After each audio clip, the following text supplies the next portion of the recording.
There is no sound at all, except the mournful howl of the sirens across the bay. The lights have gone out, far away in the city. Those last flickers that creep their way up the buildings are only car headlights, or lonely fires, or the reflection on the windows of the fingernail moon. Through all the rest is darkness, engulfing the distant skyscrapers like the tide. Darkness only to play across the vast, impossible thing that wanders those ruined streets. The wind comes gently out across the water, ruffling my hair and drying my tears, and with it come the smells of smoke and ruin and death. I sit curled against my brother on the hilltop, his jacket bundled around me for warmth, the grass damp with dew beneath us. I'm as quiet as he is now. It doesn't feel as if there's anything left to say. That thing towers into the nighttime sky, so tall that even from here we have to look up to see the top, so slow that the only way to see it move is to look away and back again. There are no words to describe it. There never are for things like that. And what would be the point of them anyway? There's no one left to tell.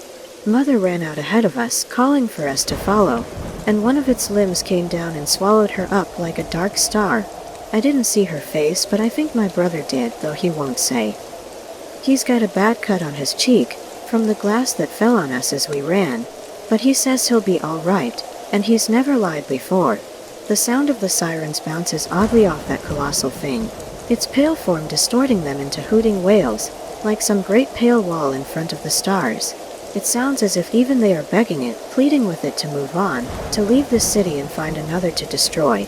But I saw the news broadcast before the power went down and the internet died. There aren't any other cities, not anymore. There isn't anything at all. My brother wraps his arm around me, leaning his head down against my hair. His cheeks are wet, though I haven't heard him crying. His breaths are slow and shaky, and his fingers are cold as ice as they wrap themselves around mine.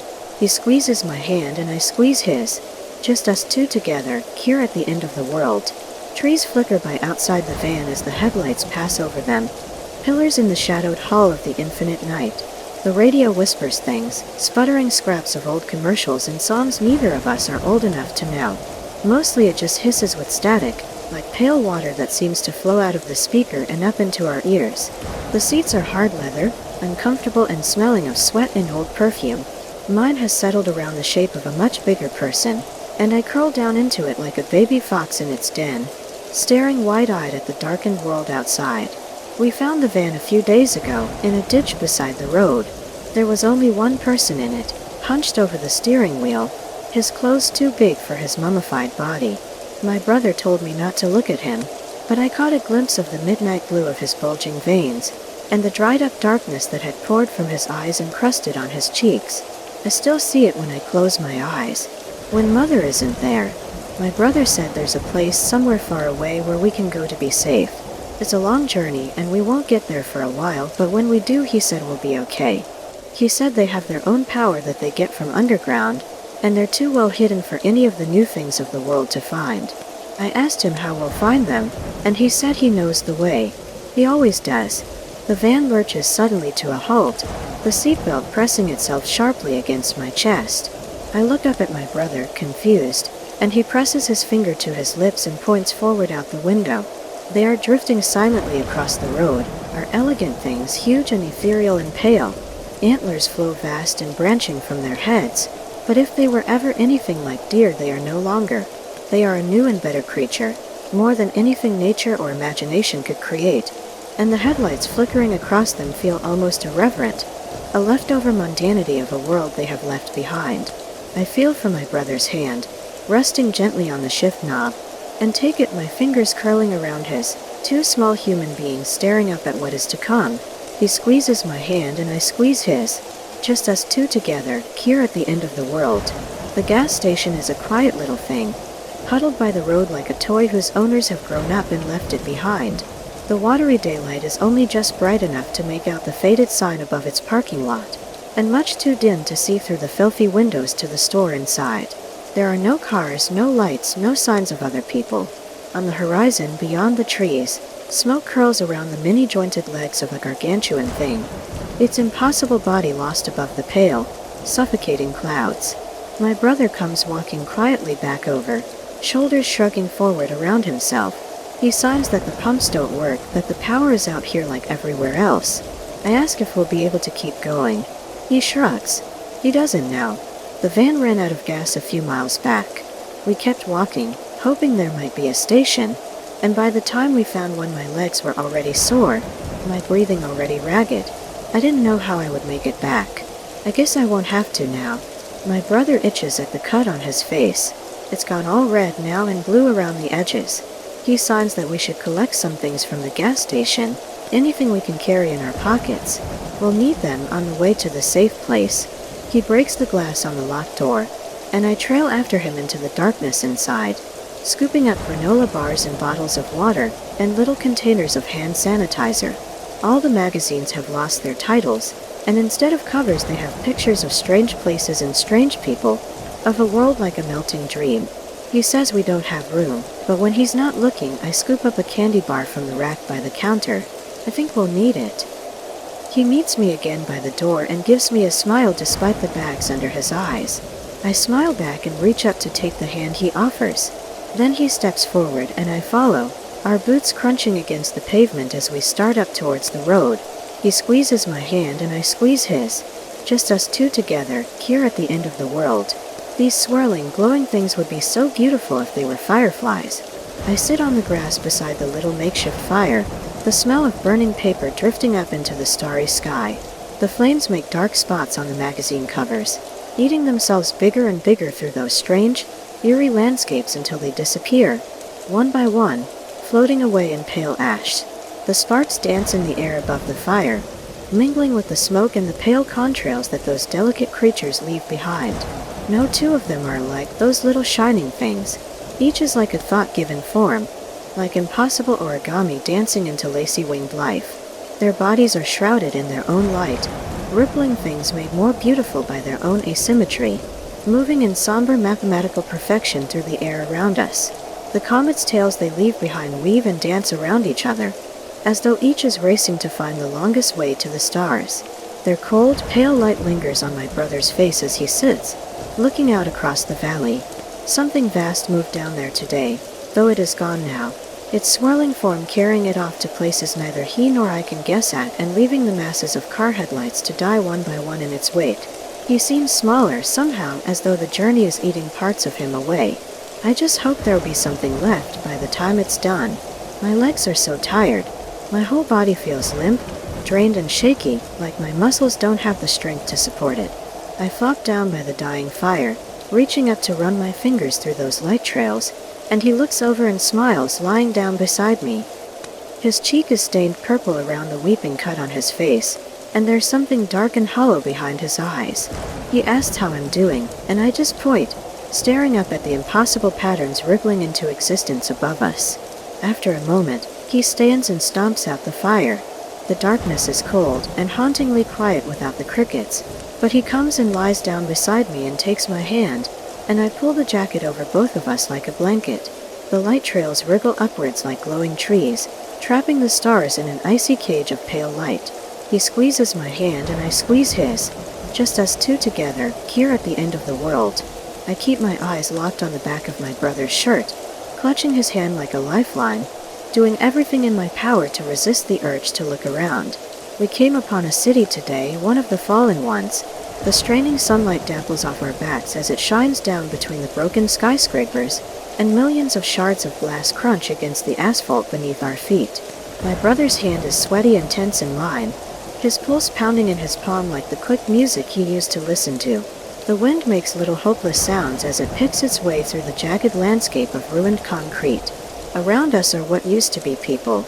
They're not statues, they have no bases, and the smooth, grainy stuff they're made of isn't stone, any more than it is cloth or hair or skin. Some are frozen running down the ruined street. Some just stand and stare at something high in the sky, long since moved on now. Many are injured, and their crumbling, gray-brown insides hang out of them, and shatter when they fall against the pavement. My brother said he doesn't know what happened to them. Every noise makes him jump, and though he pretends not to be afraid, I know he is. I think he thinks whatever did this is still here somewhere, and if we catch its notice, it'll do what it did to them. I hope he's wrong. I don't want us to die like that. There's a thing on the horizon, far taller than the mountains, He told me not to look at it, but I did, and I still do sometimes when I can work up the courage. It's a wispy, trailing thing, pale as the daytime moon, the clouds catching around the tips of its 1,000 slow tendrils. It makes my brother shudder to look at it, though I don't know why. It's no worse than the other vast giants of the new world we've seen. Towards it we walk, as straight as the streets and ruins will carry us. There was fog here this morning, pale yellow and green, though it is gone now, leaving behind only the desolation around us.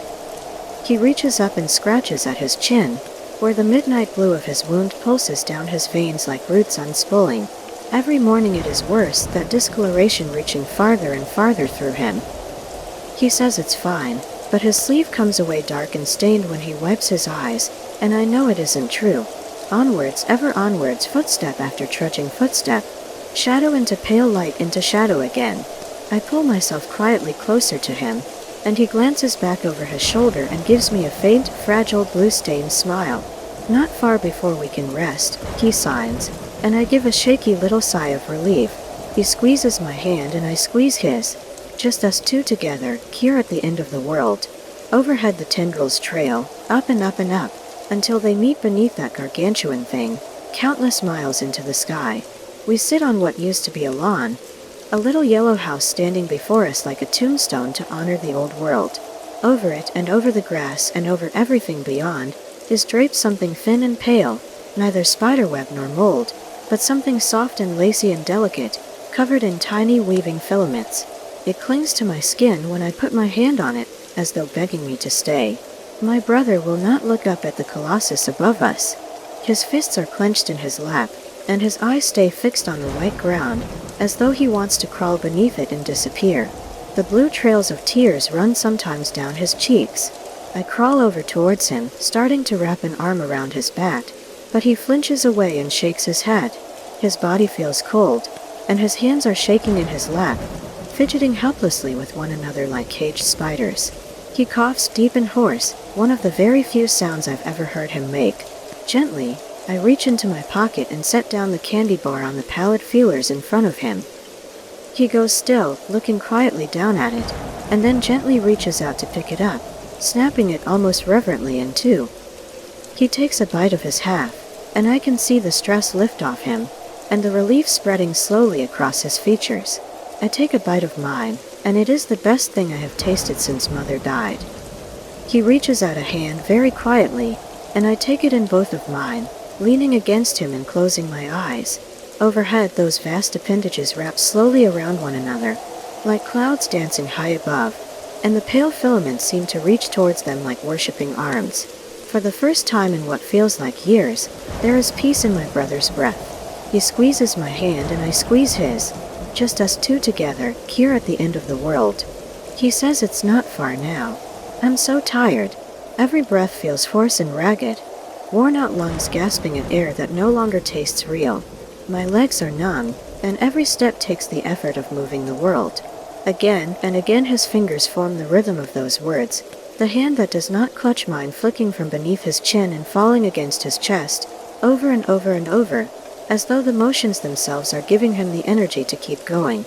The mountains are too tall around us, and other mountains have come down to meet them out of the sky. The ground is smooth and glassy, trees and cars and shadowy forms trapped within it like flies in amber, and pale, many-legged things pick their way across it, striding with hazy purpose across those misty plains. Wind turbines tower canted above us like forgotten megaliths, some with blades still creaking in the sour-smelling wind, others still and silent, as though listening to something far away. My brother is half dragging me now and half dragging himself, his shoes scraping monotonously along the ground. His head is bowed as he signs, not looking up at the changed, broken landscape, not looking at anything but the next step, and the next after that. His breathing is even more ragged than mine. He never stops coughing now. The muscles in his chest have torn themselves to shreds, but still he coughs, blue sludge crusting at the edges of his mouth and staining long trails down his cheeks. For a time he tried not to cry where I could see. Now tears seem like a second breath, his cheeks never able to dry, the pale translucence beneath us spattered occasionally with color as one finds its way to the ground. We don't talk much anymore. We never did, not really, but my throat is too tired now, and his hands are swollen and throbbing. The food has run out and my stomach scrapes aching at my insides, but we don't bother looking for more, any more than we bother sitting down to rest. There doesn't seem a point to it now. Either we'll get there or we won't. Sunset turns the plains to golden glass and throws the mountains' long shadows out across the world. My brother's hand flickers up and down, conveying those words again and again and again. Far in the distance, something too big to be more than a pale shadow raises strange limbs and turns toward the evening sky. He squeezes my hand and I squeeze his. Just us two together, here at the end of the world. It is on a long bridge, stretching out forever across some vast, misty lake, that he collapses at last. He falls hard on the asphalt, coughing up great gouts of midnight blue fluid across his shirt. He tries to pull himself upright, but I can feel the slick chill of his skin, the stuttering staccato beat of his heart. For what feels like the first time in my entire life, he lets go of my hand. I fall to my knees beside him, shaking his shoulder, frantically asking him what's wrong. He signs that he's all right, that he just needs a moment to rest, but it's obvious he's lying. He opens his eyes and stares up at me, and they are inkwells of midnight blue, stretching off into endless star-filled depths. It is at that moment that I realize he's dying. Uncontrollable tears are flowing down my cheeks, falling with gentle sounds into the blue foulness on his. I beg him to get up. I beg him to keep breathing. I beg him to stay, to let me find help, food, something. But there is nothing, and we both know it, as he chokes on the fluid in his throat. Whimpering, I lean down over him, asking him how far it is to the safe place. Perhaps I can get him there. Perhaps at least he can die somewhere that isn't this awful nightmare of the world. Clouds drift across the lake below us, obscuring the vast shadows that move within. Overhead, the sky shimmers a new color, a kind of blue that it's never been before. At last, at long last, he raises a shaking hand. I'm sorry, he sighed, slowly, painstakingly picking out the words. I didn't want to lie to you. I really didn't. But we had to have something. We had to try, even if there wasn't anything to try for. He raises a hand and takes mine within it, holding up the other with the middle two fingers folded against his palm. I love you. Sobbing, I curl myself against his chest, and feel the breath go out of him. I squeeze his hand and he does not respond. Just me alone here at the end of the world. Thanks for watching. Please like, share, and subscribe to listen to similar stories in future.